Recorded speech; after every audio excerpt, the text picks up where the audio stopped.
নমস্কার। আজ আবার একটা নতুন ছোট গল্প নিয়ে আপনাদের সামনে হাজির হয়েছি। গল্পটি পড়ার আগে সামান্য ভূমিকা করে নেব। আমরা একবিংশ শতাব্দীতে পা রেখেছি প্রায় 20 বছর হতে চলল, এবং আমার মনে হয় তা কেবল বিজ্ঞান এবং প্রযুক্তিগত দিক থেকে। আসলে ভাবনা চিন্তার আধুনিকতার দিক দিয়ে আমরা এখনও মানধাতার আমলেই বাস করি। সেই নিয়েই আজকে ছোট গল্প। গল্পের নাম বংশধর, লেখিকা অর্পিতা সরকার। আমার বাবার মুখাগ্নি আমি করব ঠাকুরমশাই, জল শুকনো চোখে তীব্র গলায় কথাটা বলল শ্রেয়সী। সঙ্গে সঙ্গে জেঠু গম্ভীর স্বরে বললেন, না শ্রেয়সী, সেটা হয় না। তোর নিজের দাদা নেই তো কি হয়েছে, আমরা তো আছি। জেঠু তো দাদা কি দাদা নয়? অনিরুদ্ধই মুখাগ্নি করবে ইন্দ্রনীলের।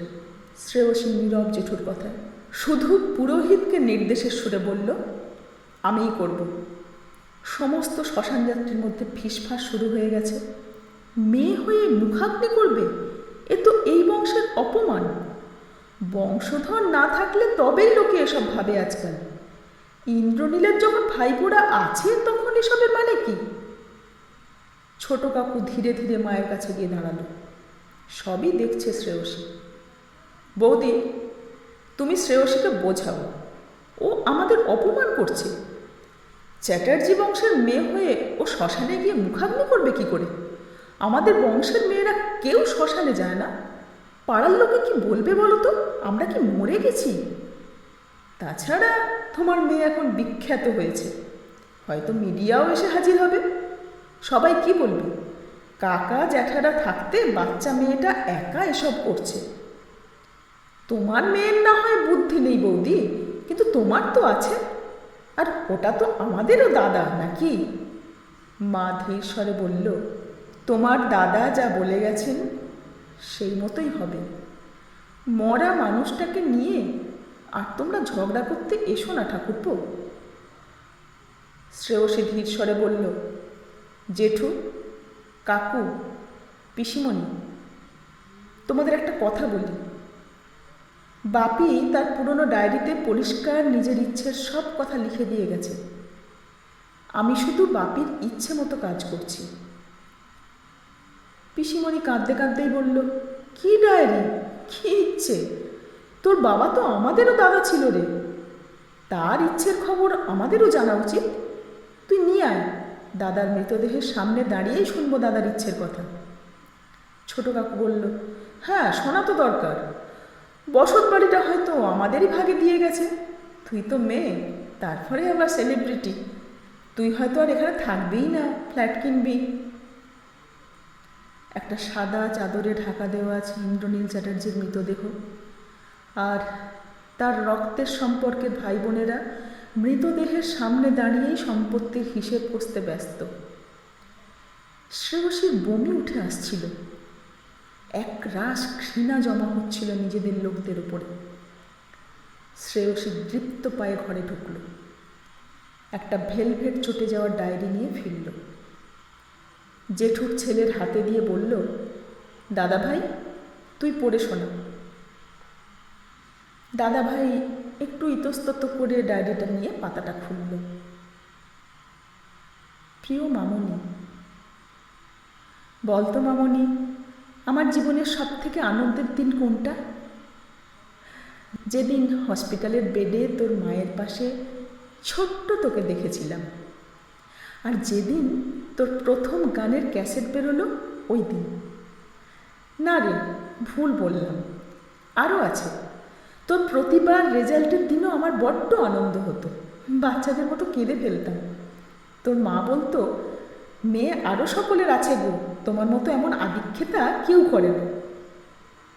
আমি বলতাম, আমার মেয়ের মতো কজনের মেয়ে আছে গো? মামনি, তুই কি কষ্টে আছিস? তোর মুখে ইদানিং বড্ড চিন্তার ছাপ দেখছি। জানি তুই কেন কষ্ট পাচ্ছিস। তুই যতই আমার কাছে লুকিয়ে রাখার চেষ্টা করিস আমার কী রোগ হয়েছে, আমি কিন্তু জেনে গেছি মা। আমার লিভারের বায়োপসি রিপোর্টে ম্যালিগন্যান্ট ধরা পড়েছে।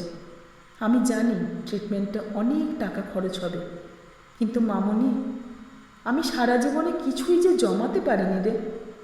তোর আর তোর মায়ের জন্য কিছুই করতে পারলাম না রে। জানিস মামনি, তুই যখন এই নামী নার্সিংহোমে আমায় ভর্তি করলি, তখনই আমি বুঝেছিলাম তুই এবারে আমার জন্য তোর প্রতিভা বেচবি। তাছাড়া তোর কাছে রাস্তাই কী ছিল? এতদিন আমি তোকে গানের প্রোগ্রামে নিয়ে যেতাম আর বলতাম, মনের আনন্দে গান কর, গান নিয়ে ব্যবসা করিস না। তুই বলতিস, বাপি অমুক ক্লাব থেকে এত টাকা অফার করেছে। আমি বলতাম, টাকা নিবি গান গেয়ে? তুই বলতিস, সবাই নেয় বাপি, আমারও পকেটের অবস্থা জরাজীর্ণ, তাই চুপ করেই ছিলাম। ক্লাস 7 থেকেই তুই স্টেজে পারফর্ম করতে শুরু করলি। চারিদিকে তোর কত নাম হচ্ছিল, আমার বুকটা গর্বে ভরে উঠছিল। জানিস মা, তুই যখন জন্মালি তখন তোর ঠাকুরদা মানে আমার বাবা বলেছিলেন, খুব আশা করেছিলাম ছেলে হবে, মেয়ে হয়ে বংশের কোন কাজে লাগবে। তোর জেঠু বলেছিল, বিয়ের পাত্র খোঁজা ছাড়া আর কি কাজ। তোর পিসি বলেছিল, গায়ের রংটাও তো চাপা, গয়না গড়াও এখন থেকেই, এক গাদা পণ নিয়ে তবে কেউ ওই কালো মেয়েকে বিয়ে করবে। তোর মায়ের চোখে সেদিন ভয় দেখেছিলাম। এদের এত কথা শুনেই হয়তো আতঙ্ক হচ্ছিল তোর মায়ের তোকে নিয়ে। কিন্তু জানিস মামনি, আমার বড্ড আনন্দ হয়েছিল। একটা পুতুল পুতুল মেয়ে আমার বাবা বলে ডাকবে। তোর ছোট কাকাকে ব্যবসার জন্য অনেকগুলো টাকা দিয়েছিলাম, আমার জমানো সব টাকা। বলেছিল ব্যবসাটা দাঁড় করিয়ে শোধ করে দেবে। তুই হবার পর তোর কাকা বলেছিল, যাক বাবা, দাদার তো মেয়ে হয়েছে, আর আমায় টাকা শোধ করতে হবে না, মেয়ের বিয়ের সময় একটা সোনার গয়না দিয়ে দেবো খন। তোর জেঠুর ছেলের পড়াশোনার জন্য টাকা দিয়েছিলাম। তোর জেঠু বলল, তোর তো মেয়ে হয়েছে, আমার তো 2 ছেলে, তুই বরং একটার পড়াশোনার দায়িত্ব নে। আমি মুখ নিচু করে মেনে নিয়েছিলাম। তোর ভালো বেবি ফুড কিনতে পারতাম না, তবুও দাদার ছেলের কোচিংয়ে টাকা দিতাম। জানিস মামনি, চারিদিকে যে বলে না এখন ছেলে মেয়ে সব সমান, সেই ধারণাটা ভেঙে গিয়েছিল তুই হবার পরে বাড়ির সকলের মানসিকতা দেখে। তুই বড় হচ্ছিলি, একটু একটু করে একদিন একদিন করে আমার চোখের সামনে বড় হচ্ছিলি।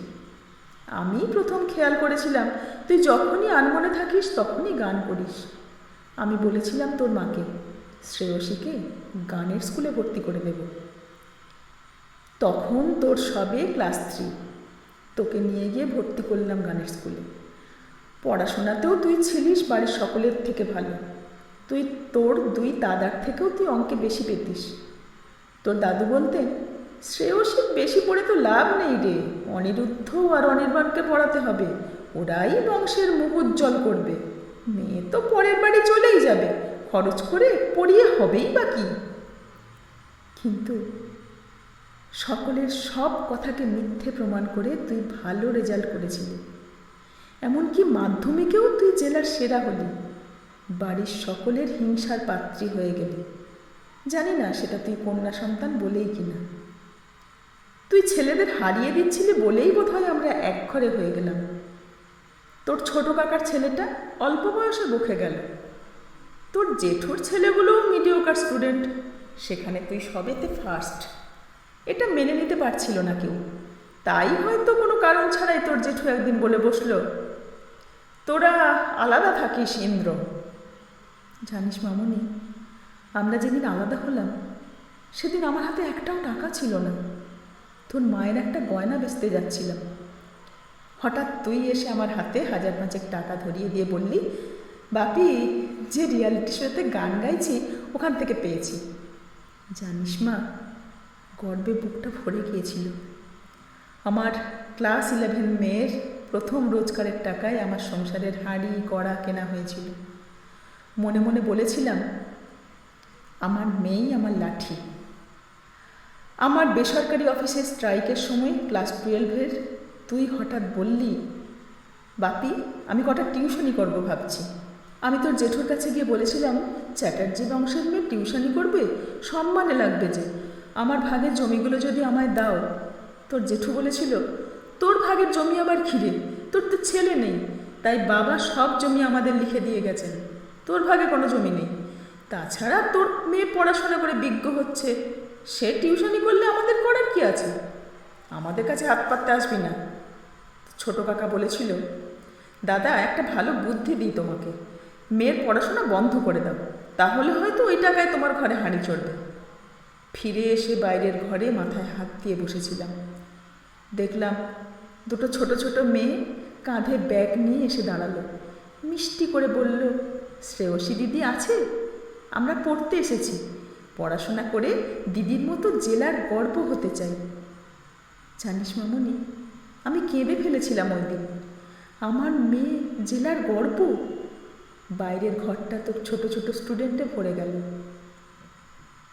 আমার অফিসে স্ট্রাইক উঠলেও মাইনে নিয়মিত হলো না। সংসার চলছিল তোর টিউশনির টাকায়, সাথে তুই গান গেয়েও রোজগার করছিলি। তোর গানের ক্যাসেট বেরোলো, আমি চমকে গিয়েছিলাম মেয়ের সাফল্য দেখে। রাস্তায় বেরোলেই সবাই বলতো, কাল টিভিতে আপনার মেয়ের প্রোগ্রাম দেখলাম ইন্দ্রনীল বাবু, বড় ভালো গায়, আমাদের জেলার গর্ব আপনার মেয়ে। উচ্চ মাধ্যমিকেও তুই ভালো রেজাল্ট করলি। তোর জেঠু কাকুরা আমাদের বাড়ির মাঝে লম্বা পাঁচিল তুলে দিল, মুখে বলল, ভিখিরিরা কখন নুন তেল চাইতে আসে, বিশ্বাস তো নেই। তোর মা খুব কেঁদেছিল জানিস মামনি, আর তুই বলেছিলি, বাপি মানুষ চিনতে শেখো।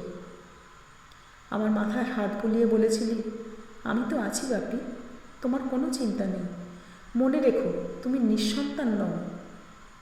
ঠিক আমার মায়ের মতো আমায় ভরসা দিয়েছিলি তুই। জয়েন্টে চান্স পেয়েও তুই মেডিকেলে পড়তে যাবি না সিদ্ধান্ত নিলি।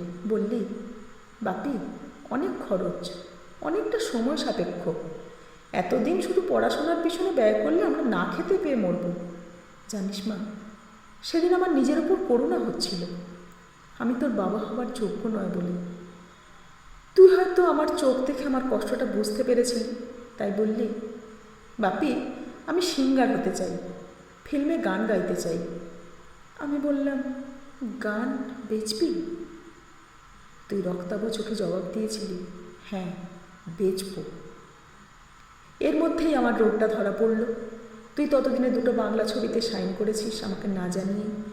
আমি তখন অসহায় হয়ে ওই পাঁচিল টপকে আবার তোর কাকু জেঠুদের বাড়িতে গিয়েছিলাম শুনে তুই বলেছিলি, আমি মেয়ে বলে কি আমার ওপর তোমার ভরসা নেই বাপি? আমি কি তোমার ট্রিটমেন্ট করাতে পারবো না? আমি তোমাকে সব থেকে নামি নার্সিংহোমে নিয়ে গিয়ে তোমার চিকিৎসা করাবো। সেদিন আমি মনে মনে বলেছিলাম, ভাগ্যিস আমার মেয়ে হয়েছিল, ঘরে বসে তোর ছোট কাকুর চিৎকার শুনতে পেতাম, আমায় মারছিস কেন, আমার কাছে বাইক কেনার টাকা নেই রে।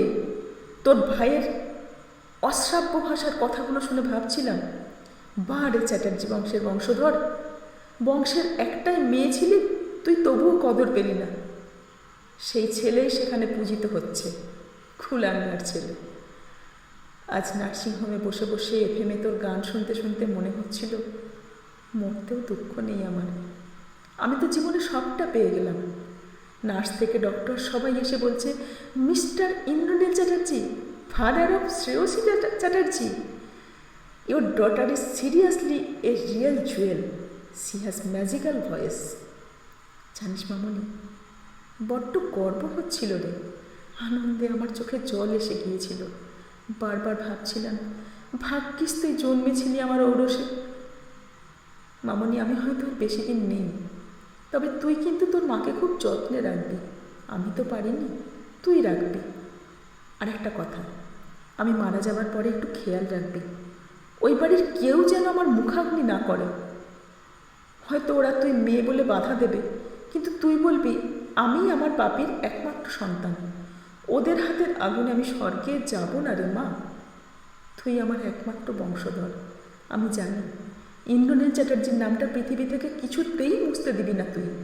সকলকে বলবি আমি তোকে ক্লাস 3-তে গানে ভর্তি করেছিলাম, আমাকে তোর গানের মধ্যে দিয়ে বাঁচিয়ে রাখিস, আমার মৃতদেহ যেন ও বাড়ির কেউ স্পর্শ না করে। ইতি, তোর বাপি। চিঠিটা পড়া শেষ হয়েছে। মৃত্যুবাড়ির নিস্তব্ধ বিরাজ করছে। এতক্ষণ যে ফিসফাস হচ্ছিল সব থেমে গেছে। শ্রেয়সী জানতো বাপি আর বাঁচবে না, মনে মনে প্রিপারেশন নিয়েই নিয়েছিল। আপাতত গানের জগতে নতুন মুখ হিসাবে ও বেশ পরিচিত। বেশ কিছু ফিল্মে গানের সুযোগও এসেছে। ডক্টররাও বলছেন, মিস শ্রেয়সী মনকে শক্ত করুন। মনকে কঠিন শ্রেয়সী করেই ফেলেছিল। তবুও চিঠিটা পড়ে অঝরে কেঁদেছিল, আবার পাগলের মতো আনন্দে হেসেছিল। ভাবি তাকে সন্তান ভাবত, দুর্বল মেয়ে নয়। ভাবি তাকে বংশধর ভাবত। শ্রেয়সী খেয়াল করল, পাড়ার কয়েকটা লোকজন ছাড়া চ্যাটার্জি বাড়ির সকলেই চুপচাপ পিছু পথে হাঁটা দিয়েছে। শুধু জেঠুর ছেলে দাদাভাই এসে বলল, শ্রেয়সী তুই কাকুর মুখাগ্নি করবি, আমি তোর পাশে দাঁড়িয়ে থাকব। ওই আগুনে যদি একটু হলেও সংশোধন হয় আমার, সেটাই লাভের। দাউ দাউ করে জ্বলছে চিতাটা। শ্রেয়সীর হাতে জ্বলন্ত কাঠের টুকরো। গঙ্গা স্নান সেরে ঘাটের ওপর উঠল শ্রেয়সী। ছোটবেলার বান্ধবী মল্লিকা বলল, তোর ফোনে একটা ফোন এসেছিল, তুই তখন স্নানে নেমেছিলি, আমি রিসিভ করলাম। দুঃখ একটাই, কাকু জেনে যেতে পারল না। নীল নির্জনে সিনেমার প্লেব্যাক সিঙ্গার হিসেবে তুই এই বছরের বেস্ট সিঙ্গারের প্রাইজ পেয়েছিস। দু চোখ দিয়ে জল পড়ছে শ্রেয়সীর। জলে ভেজা গালে মিশে যাচ্ছে নোনতা জলের ধারা। কানে কানে কেউ যেন ফিসফিস করে বলল, মনে রাখিস তুই ইন্দ্রনীল চ্যাটার্জির বংশধর। গলাটা শ্রেয়সীর ভীষণ চেনা। ছোট থেকে এই গলাটাই ওকে বারবার বলেছে, ভাগ্যিস মামনিতে জন্মেছিলি। গল্পটি ভালো লাগলে একটা ছোট্ট করে লাইক দেবেন, ভালো কি মন্দ লাগলো একটা কমেন্ট করবেন, এবং যদি ভালো লাগে বন্ধুদের শেয়ার করবেন। অনেক ধন্যবাদ।